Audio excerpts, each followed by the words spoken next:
Welcome to this lecture of Object-Oriented Programming 1. I'm Chetan Basna and I'll be taking your OOP1 subject. This subject basically focuses on Java programming language. So what is basically Java that we'll see, okay, in the starting. Let me show the disclaimer first, then we'll start the lecture.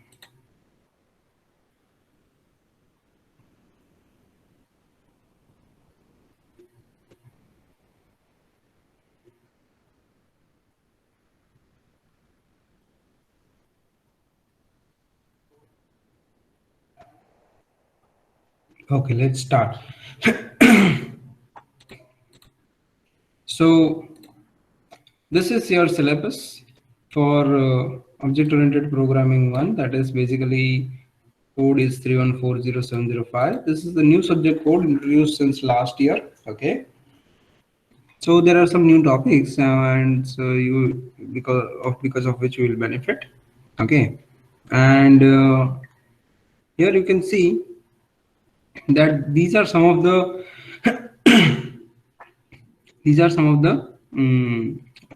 you see this.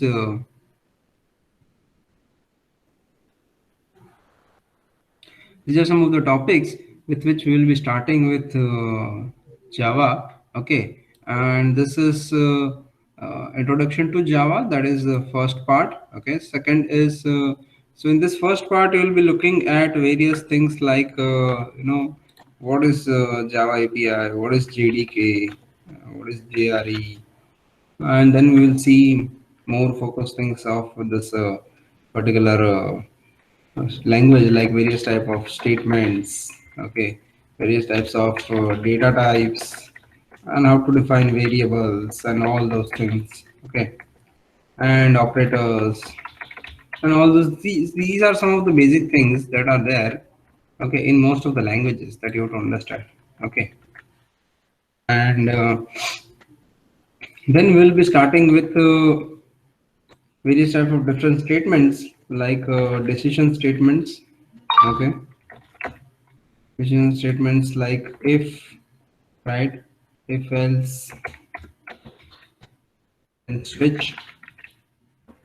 Then we'll see statements like looping statements, okay, where comes while loop, do while loop, and for loop. These are some of the loops.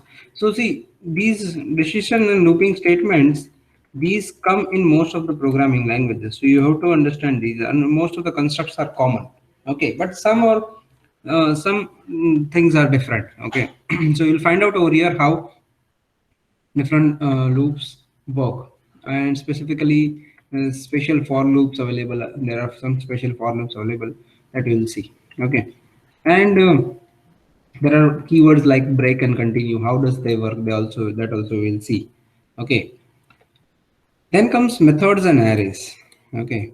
In this methods and arrays, basically you will see how to define, how to work with arrays. Okay. And how methods behave, how you can call methods.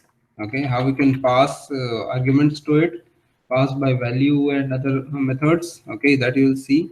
Then you will see how to search and sort arrays. Okay. How to search and sort the arrays, okay, and you will see how to work with two-dimensional arrays also, okay, and multi-dimensional arrays also. Then we'll see what are objects and classes. So from here, from this chapter 4, your actual object-oriented programming concept starts. Okay, so up to this point, up to this 1, 2, and 3, these up to this part, it was about language specific technicalities. Okay, but from here onwards, your object oriented concepts also start. Okay, so you'll see how to define classes and what are objects, right? How to access objects via reference variables, right? What are static variables? What are constants? What are methods? Right? Okay, and then you'll see what is encapsulation, how to pass objects to methods, and various other things. Okay. The fifth chapter works on object-oriented thinking. So this will help you visualize object-oriented programming. Okay, because it deals with concepts like abstraction, encapsulation. Okay, and wrapper class types are there. Then polymorphism and dynamic binding and all those things are there. Okay, so these things are very much important for understanding the basic concepts, and these this unit 4 and 5, these are very much important with respect to Java interview questions also. Okay, then comes exception handling and IO and abstract classes and interfaces. Okay, so here the exception types basically, you can see that here you will, in this particular unit you will learn how what are different types of exception types and how to handle errors and exceptions. Okay, so the exceptions are new types of errors that you will see. Okay, and then the next unit comes that these from seventh unit you will start with working with UI, how to create various UI controls and UI based desktop based applications. Okay, and then you will see how to use Java FX for doing that. And then from 9, you have some common things like IO, recursion, and generics. Okay, that will be covered. And this last two units deal with the uh, data structures. Okay, so I hope you people know data structures, right? You people might have learned this in data structure subject. So here we'll see how list, stacks, queues, and priority queues, these are readily available collections, how to handle these collections. Okay, how to manage these collections. Okay, sets and maps are also there. So that is about Java. And if we talk about books, then these are some of the books I would suggest you people to go with. This book is also a good one, Object Oriented Programming with Java, and I would also suggest you can go with Core Complete Reference, Core Java Complete Reference. Okay, that's also a good one, right? Programming with Java, E. Palagurusamy, that's also a good one.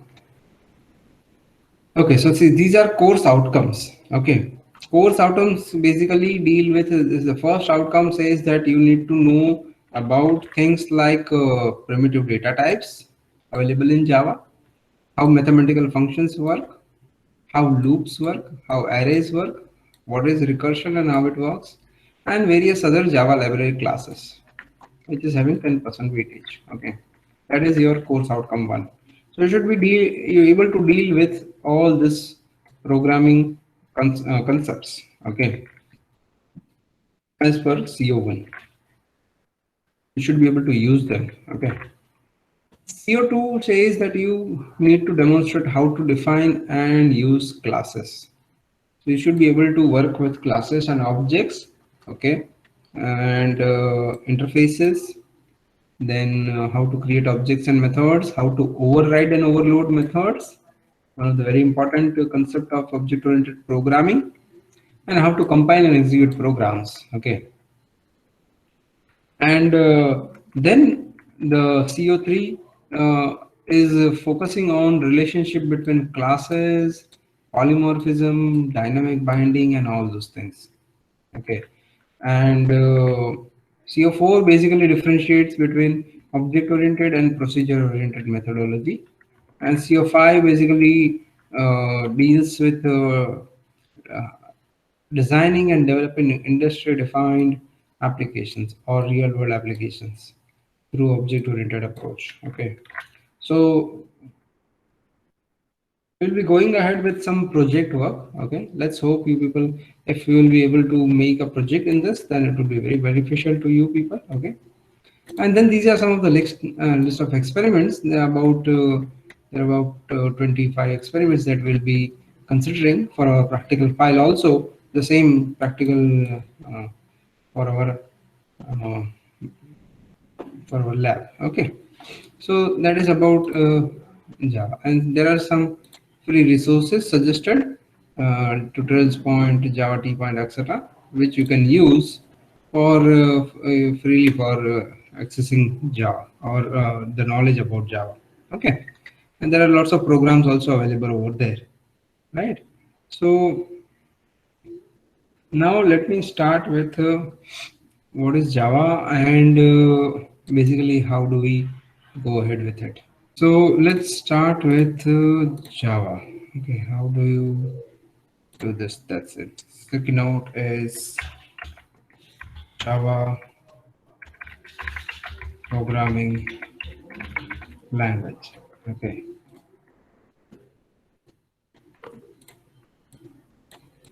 so what is basically Java programming language? Okay, yes. So basically, the Java programming language deals with things like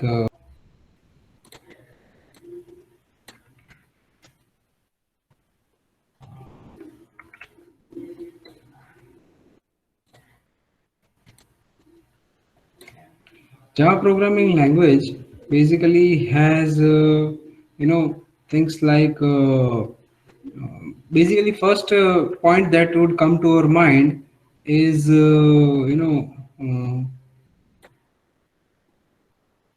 it is object oriented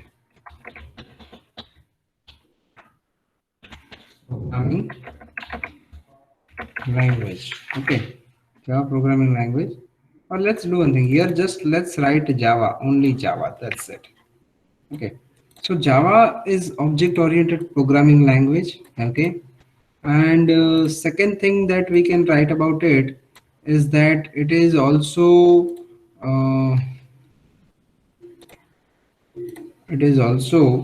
a platform. Okay, it is also a platform, right? Platform for what? Platform for basically working for doing development. Okay, platform for doing development. Okay, you can do web-based development, desktop-based development, and lot of other things. Okay, and it is secure programming language also. Okay, and basically, see, Java was developed by James Gosling. Okay,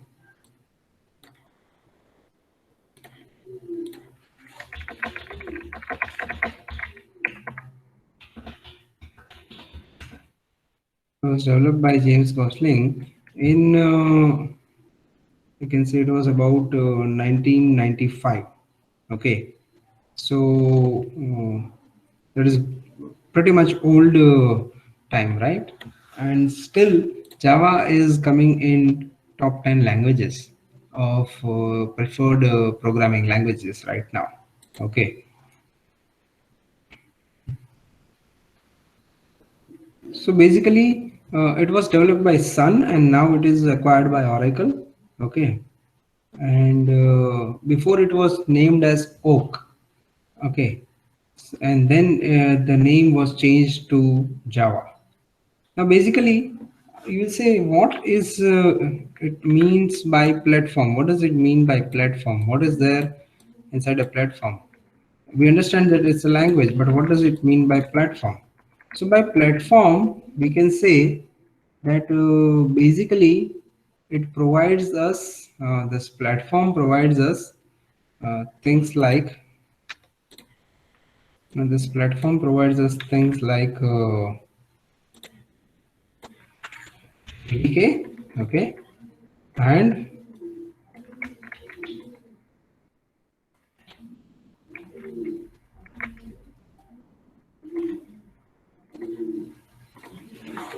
JRE. Not JRE, that's me. This is JRE. Okay. So JDK, what does it mean by JDK? JDK basically means Java Development Kit. Java Development Kit. Okay. And if you ask what is JRE, then JRE basically is a runtime environment, Java runtime environment. Okay. So see what happens is this JDK provides you the development tools.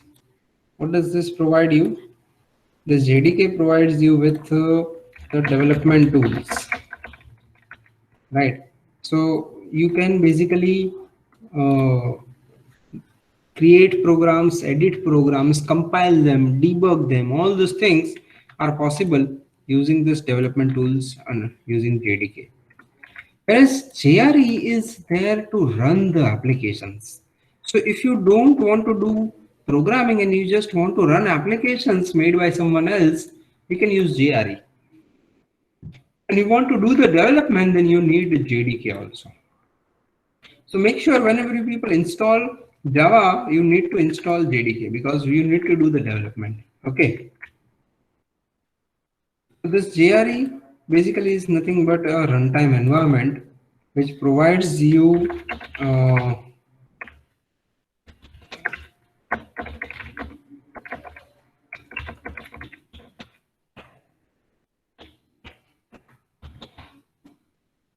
so this is nothing but a runtime environment in memory. Okay, inside the machine where you are running it.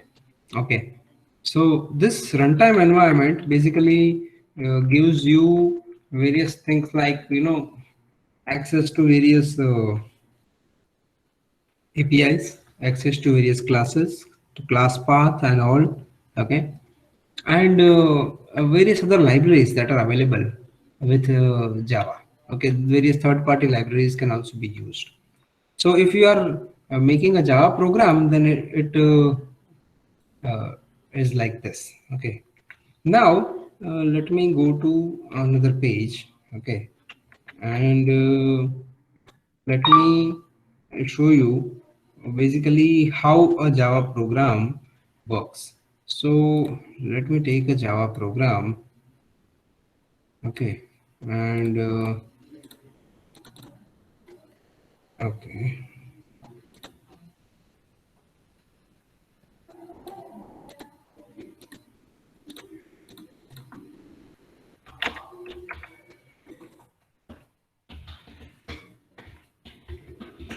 this is a simple class. Okay, class simple. From here, the class starts. Okay, let's give it the name as my class, and in that class we have a method called public static void main.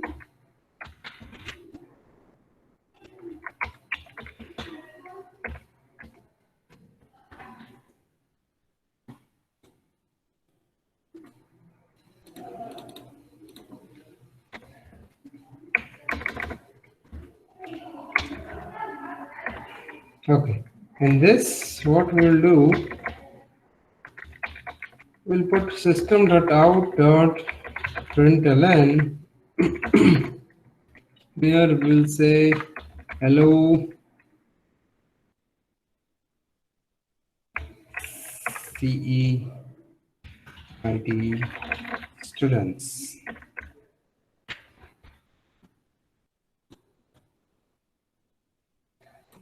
Okay, so now the thing is, check this out. This is a Java class, right? So make sure we talked about Java as it is what? It's a object-oriented programming language. So it has to deal with classes. So every code comes inside a class. There is no code outside class. Okay, make sure in Java everything is inside class. So this class is defined by keyword class and my class. How is the class defined? By the keyword class and my class. Okay.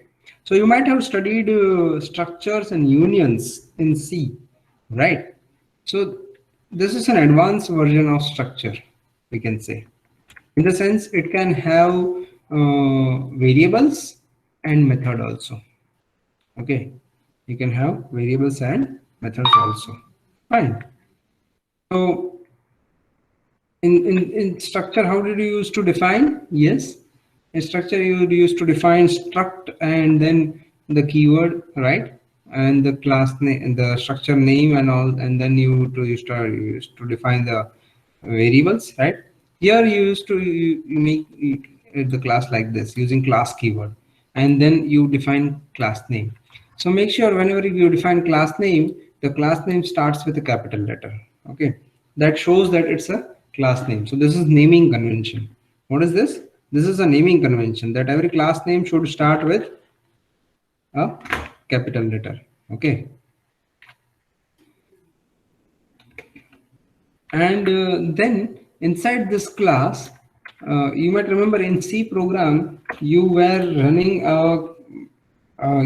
a particular method called as main method, right?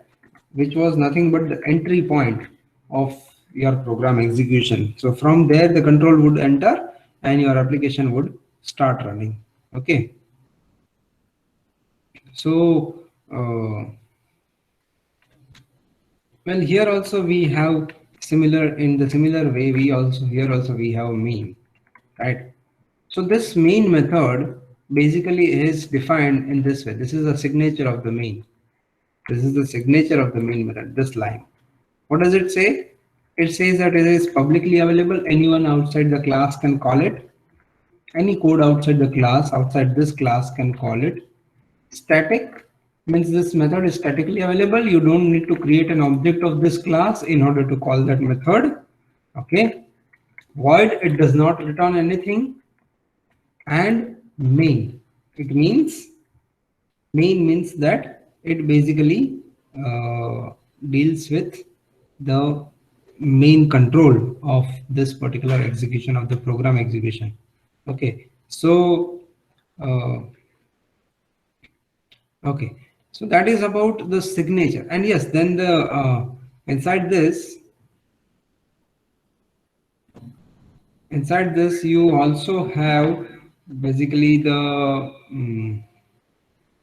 string arguments. Okay, so this arguments represent the command line arguments. Whenever you run this class, if you want to pass any arguments to this main method from command line, then those arguments will come as a string inside the string array.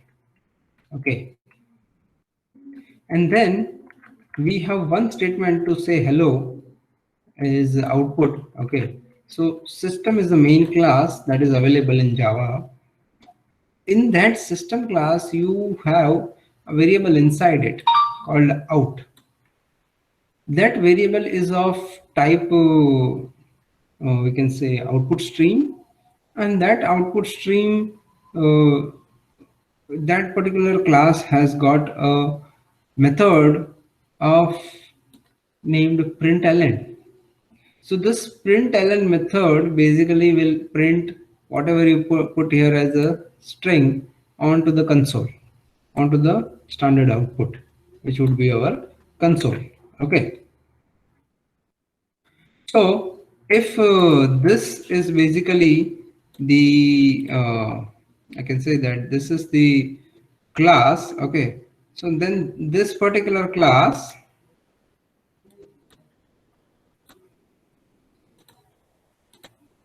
okay. So this particular class is nothing but a Java file. Okay, this particular class is kept inside where it is kept inside my class dot Java. Where is it kept? It is kept inside my class dot Java. Okay, and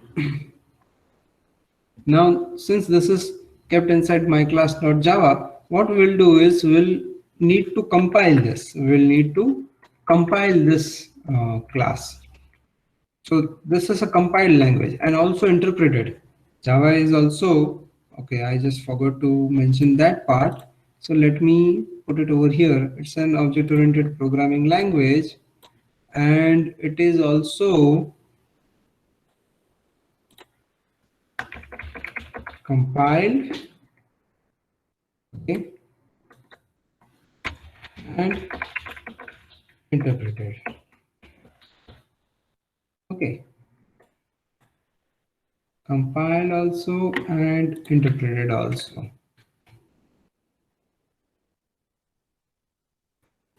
Okay, so you'll say, how you'll say how it is compiled and interpreted. So let's see that. Okay, so for compilation, what does we do? What does it do is we send this file like this. We say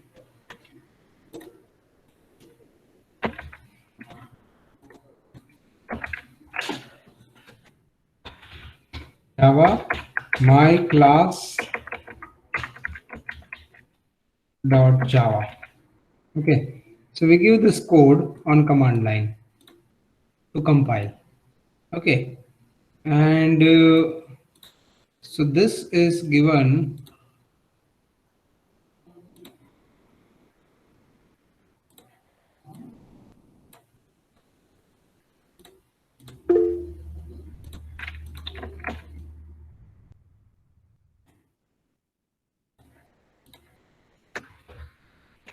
compiler. This is given to compiler. Okay, just a minute. There is some query, I think so. Okay, there is no query.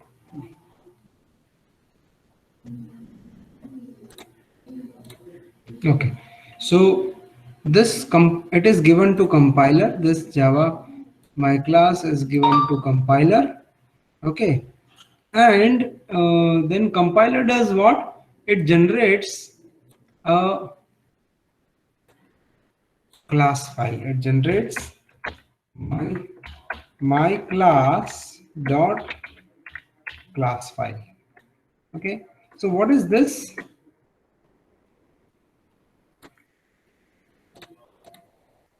Compiler basically does what? Yes.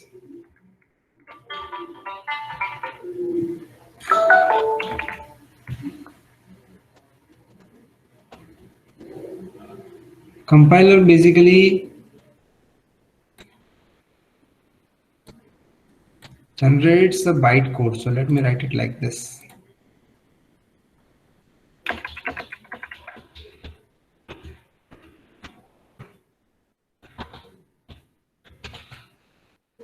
It generates what? A byte code. Okay, and that byte code is nothing but this my class dot class file. Okay, so now this my class dot class file has to be, so in C language you would have remembered that in C language, if this is a .c file, if it is given to compiler, then compiler would generate a .obj file. Okay, what would happen? This would have been a C file and it is given to compiler, then compiler would have generated an obj file, an object file, and that object file had to be executed, right? Sorry for that. So, but here what happens is, here you generate a byte code. In Java, when you compile a program, it generates a byte code. Okay. So once you generate a byte code, now you have to give this byte code to the interpreter. Where do you need to give it? You need to give it to the interpreter, right? Now the best part is that this interpreter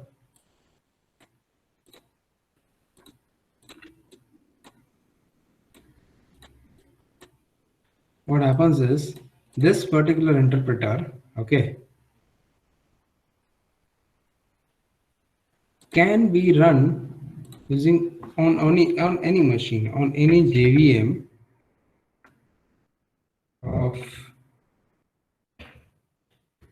maybe let's say Windows,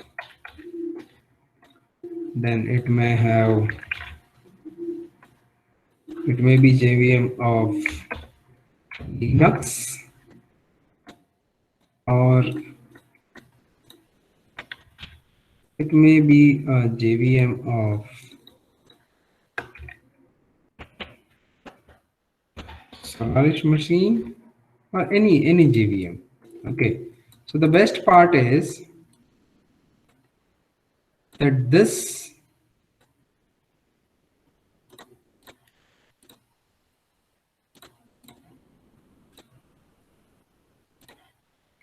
class file can be run on any of these JVMs.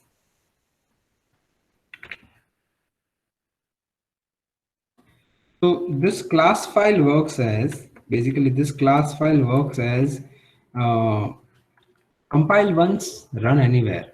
What is the funda? It says compile once, run anytime.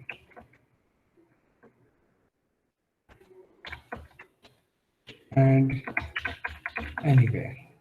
Okay, that's the basic funda. Okay, what is the funda? Compile once, run anytime, anywhere.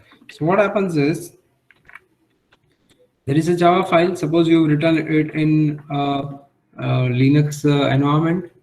You give it to the Linux compiler inside the Linux. Okay, it generates my class file. Now you can run that class file on Windows also, on Solaris machine also, and on Linux itself also. That's the best advantage of Java. It this is the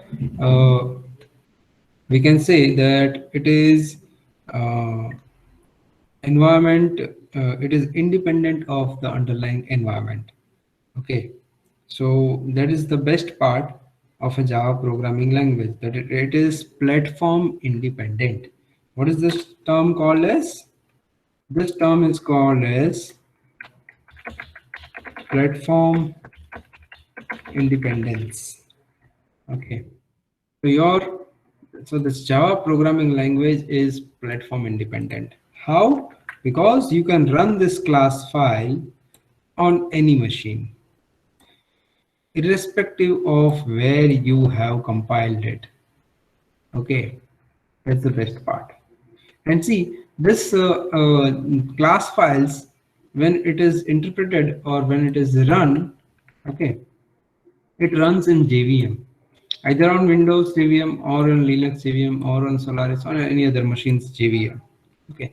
Now, what is JVM? JVM is Java Virtual Machine. Okay. What is JVM? JVM is nothing but the Java Virtual Machine. Okay. So this JVM basically gives you the Java runtime environment. Okay. This JVM basically gives you Java runtime environment. Okay, and inside that environment your program runs. Okay, so that's why Java is also called as a secure language. Why? Because it always runs, it does not run standalone, it always runs inside JVM. Inside JVM only, inside Java runtime environment, the environment given by JVM, inside that only it runs. Okay, so that's the best part of Java, right? So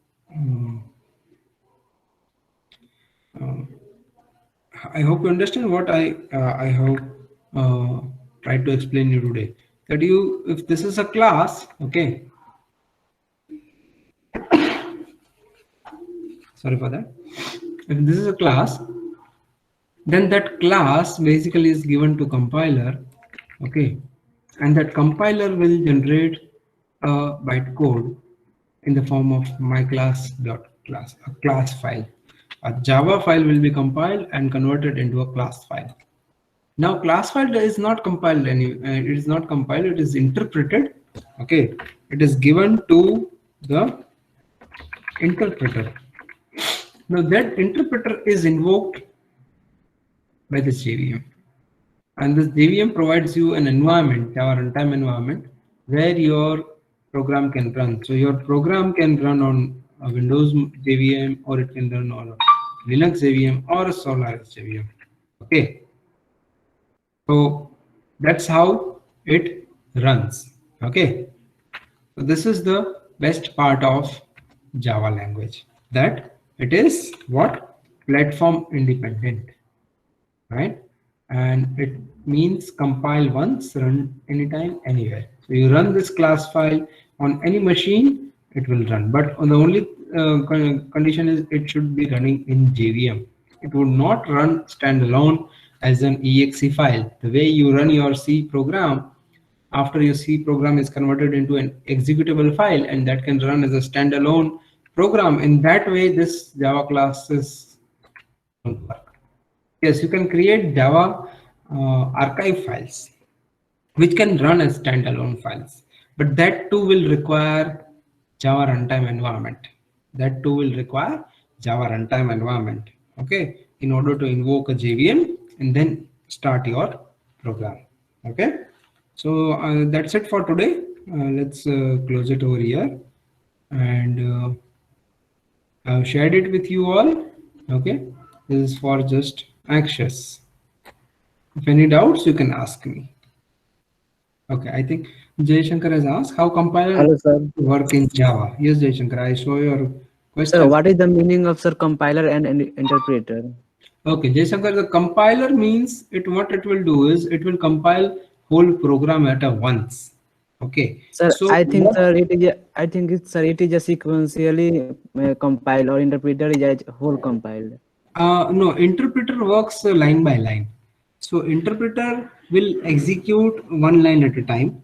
It will interpret, and at the same time, it will give you the answer of that particular line, right? So that is interpreter. That's why interpreters are slow.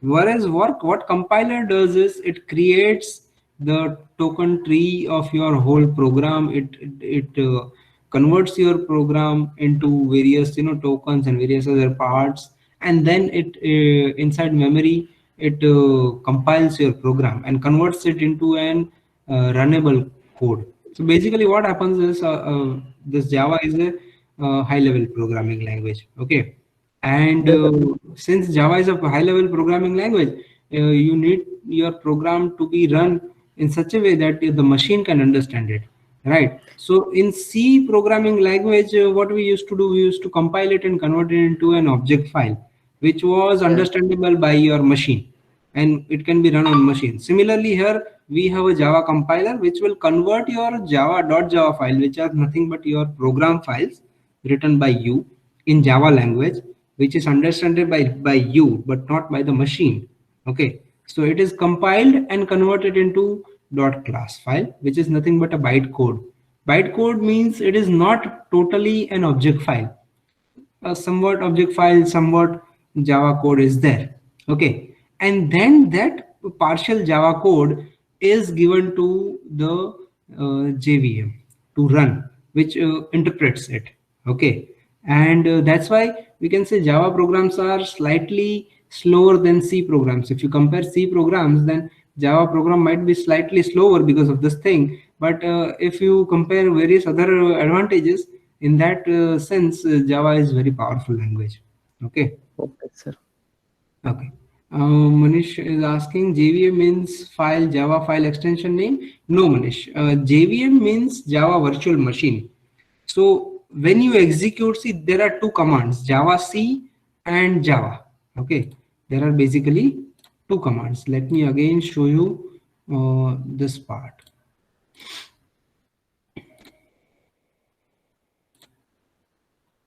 I think we have closed the Jamboard. Okay, let me open the Jamboard. Okay, so see, there are basically two commands that are available. Okay, so this one command is this Java C. This command is basically Java C, which will invoke your Java compiler. Okay, that is used for development purpose. So if you have JDK, then you will have access to this Java C command. Okay, and another command is Java command, which will basically run your class file. Okay, so this Java C command will generate a class file. It will compile your Java file, uh, and then you it gives you a class file. Okay, so if we see this slide, then here we can see that this compiler basically is nothing but Java C command. We say, sorry, I'm really sorry for that. I think I've typed here wrongly. This is Java C. Java C my class.java, right? And then if you give it to the interpreter, how we give it to the interpreter? By saying Java and my class. Okay, this is how you run it. Okay, this is how you run it. Java and class name. Okay, so when you say Java and class name, this Java command will invoke JVM, which is nothing but an environment. It is a runtime environment which allows your class file to be loaded inside it and executed. Understand what is JVM? Yes. Extensions are this. This .java is your files extension, your source code files extension, and .class is your bytecode file generated from compiler, which has to be given to JVM by this Java command. So when you say Java and class name, it will run that particular class inside JVM. So that's why Java is secure language, because it runs the classes inside JVM only. It does not run outside JVM. Understand?